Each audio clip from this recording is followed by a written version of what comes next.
응급 환자가 치료할 병원을 찾아 구급차를 타고 전전하다 숨지는 이 소위 응급실 뺑뺑이 연이어 발생을 하고 있습니다. 부산은 경기도, 서울에 이어 전국에서 세 번째로 이 사례가 많이 발생을 했습니다. 정부가 대책들을 쏟아내고는 있는데 실효성이 있을까요? 응급실 진료 문제 자세히 짚어보겠습니다. 동아대병원 가정의학과 한성호 교수 스튜디오에 모셨습니다. 예, 교수님 어서 오십시오. 네, 반갑습니다. 자, 불필요하게 돌아다니는 일. 이걸 사전에서 이제 뺑뺑이라고 돼 있는데 그만큼 이제 안타까운 일이 생기는 현실에 빗대서 이렇게 표현을 좀 하고 있습니다. 지난 3월 대구에서 40 높이 건물에서 떨어진 10대 여학생, 그리고 지난달 경기도 용인에서 70대 노인, 응급실을 찾지 못해서 사망을 했는데 다른 사례들도 있어요. 네, 왜 이런 맞습니다. 일이 생긴 겁니까? 일단 응급의료 인프라의 붕괴를 지적하고 있습니다. 대한응급의사회 같은 경우에는 이런 가장 큰 문제는 치료할 만큼의 필수 의료자원, 다시 말해서 병원에 배후 의료 인력이 없다. 이 말이 무슨 말이냐면 그 떨어진 10대처럼 다발성 외상 환자의 경우에 여러 과가 같이 수술이나 진료를 참여하게 돼 있습니다. 이게 협진을 해야 되는 건데. 왜냐하면 이제 외과가 있고 뼈는 또 정형외과에서 하고 그렇죠. 하는 여러 과가 동시에 들어와야 되는데 이제 그런 과에서 만약에 수술 중이거나 응급 환자 치료 중이라면 네네. 이런 환자를 효율적으로 치료할 수 없고 또 중환자 병실도 만약에 없다면 적절한 치료를 오히려 할 때 문제가 생길 수 있기 때문에 이런 부분이 제일 큰 문제이고 이게 지금 부산에서는 더욱더 심각하다라고 생각합니다. 그렇군요. 그러니까 인프라 붕괴의 그 내면을 들여다보면 결국은 인력 문제로 귀결이 되고요. 중환자일수록 아무래도 이제 협진이 필요한 경우가 많을 수 있는데 우리가 응급의학과 전문의가 있지 않냐라고 얘기하지만 사실 그분이 다 치료한 게 아니기 때문에. 그렇죠. 단적인 예로 요즘 유행하고 있는 뭐 김사부 드라마 있지 않습니까? 그런 분이 아무리 유능하더라도 동시에 두 사람, 세 사람 들어오면 사실 치료를 적절하지 못하는 게 현실인데 지금 부산 같은 경우는 전문의 한두 명, 전문과별로는 한두 명이 이제 당직을 하면서 있는 상황이기 그렇군요. 때문에 이전처럼 전공의가 또 원활하게 지원해서 도와주지 않는 상황이라 더욱더 심각하다 생각합니다. 현실에서 김사부 같은 의사 없지는 않지만 또 그것만 우리가 기대기에는 너무 이상적인 생각이고요. 지금 현재 응급 시스템을 살펴보면 응급 환자가 구급차를 타고 갈 때 병원에 찾아가서 날 치료해달라 혹은 구급대가 이 환자를 받을 수 있는지 여부를 타진을 한 다음에 병원을 찾아가게끔 돼 있잖아요. 사실상 컨트롤 역할 자체를 구급차에서 이루어진다라고 볼 수밖에 없는데 이런 상황에서는 어떻게 좀 보십니까? 이전에 1339라고 하는 시스템이 있었습니다. 지금 질병관리청에서 운영하는 1339 번호가 아닌 보건부의 한 조직인데요. 응급 상황에서 전문의 포함해서 응급실을 잘 아는 전문 의료 인력이 각 병원으로 배분하는 그런 시스템이 있었습니다. 근데 2012년도에 1339를 119에 통합을 하면서 이 기능이 축소되고 지금처럼 이송과 분배 기능이 많이 약화가 되었죠. 그래서 이제 당정위원회에서도 지역 응급의료 상황실 또는 센터를 만든다라는 큰 틀의 정책을 내놨는데 아마 이전에 어떤 1339 역할을 하는 그런 센터가 지어질 거라고 생각합니다. 그렇군요. 여기서 이제 이전의 문제들을 다 포괄적으로 해결할 수 있는 센터여야 사실 또 의미가 있는 거 아니겠습니까? 자, 근데 병원에서 내렸을 때 병원에서 거부를 하는 경우가 있어요, 직접. 우리가 환자를 못 받겠다. 환자의 생명이 달렸기 때문에 그만큼 신중해야 되는 건 맞는데 만약 이렇게 그냥 거부를 했을 때 이 부분에 대해서 행정처분이 내려지거나 법에 위촉되거나 그런 부분이 있습니까, 실제로? 2021년도 응급의료법 개정안이 되고 난 뒤에 적당한 정정한 사유 없이 응급 환자의 소유 수용을 거부하거나 기피한다면 행정 처벌이나 또는 응급센터를 취소받는 이런 여러 가지 처벌을 받게 되어 있습니다. 그런데 현실은 아까 말씀드린 것처럼 중환자가 병상이 없고 병상이 없는 상태에서 의료진도 여러 가지 이유로 지금 적절한 치료를 받지 못한 상황이라면 아까 말씀드린 정당한 사유에 해당되고 현실적으로 이게 반복되기 때문에 모든 병원별로 대구의 사건의 경우에도 사실 모든 병원들은 다 이유가 있었거든요. 그렇기 때문에 그렇기 때문에 이런 이 전반적인 부분들을 해결하지 않으면 이 문제는 근원적으로 해결하기 힘들다고 생각합니다. 환자를 받을 여력이 당연히 안 됐겠지만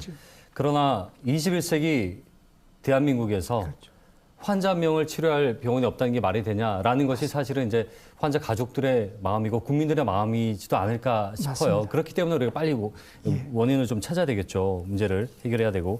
부산 상황은 어떻습니까?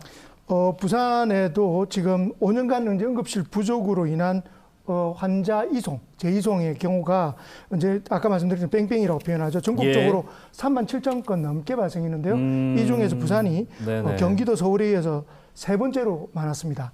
특히 이제 재이송 사유가 전문의 부재가 31%, 병상 부족이 15%로 앞서 말했던 그런 이유들로 인해서 사실 재이송이 될 수밖에 없었다라고 생각합니다. 가장 큰 건 역시나 의료 인력이군요. 이렇게 수치로 나타나고 있고요. 정부가 오늘 중앙응급의료 대책 정책 추진안을 발족을 했는데 이 대책 마련이 지금 좀 마련되고 있습니까? 어떻습니까? 오늘 이제 첫 회의가 열렸죠. 응급의학과뿐만 아니라 센터 다 이렇게 유관기관들이 회의를 했는데요. 이전에 당정협의회에서 내놓았던 그 응급의료 관련 그 정책에 대한 이제 실무적인 것들을 정리하려고 지금 모임을 했습니다. 뭐 이런 부분들은 당연히 있어 와야 된다고 생각하고 이런 걸 통해서 좀 구체적으로 좀 놓을 필요는 있지만 문제는 이런 것들이 응급실에만 국한된 부분이 아니라 의료 전반에 지금 의료 인력의 문제, 필수 전문가의 의료 인력의 문제와 같이 맞물려 있기 때문에 이런 걸 포함한 그 중장기적인 대책이 필요하고요. 특히 부산의 지역은 수도권과 달리 더욱더 심각한 상태라고 볼 수 있기 때문에 이런 부분에 대해서 많은 분들이 관심이 필요할 거라고 생각합니다. 저희가 그 기피과를 한 번씩 얘기를 했어요. 언론 보도에서도 소아청소년과 부산에 지원자가 없다든지 이런 얘기들.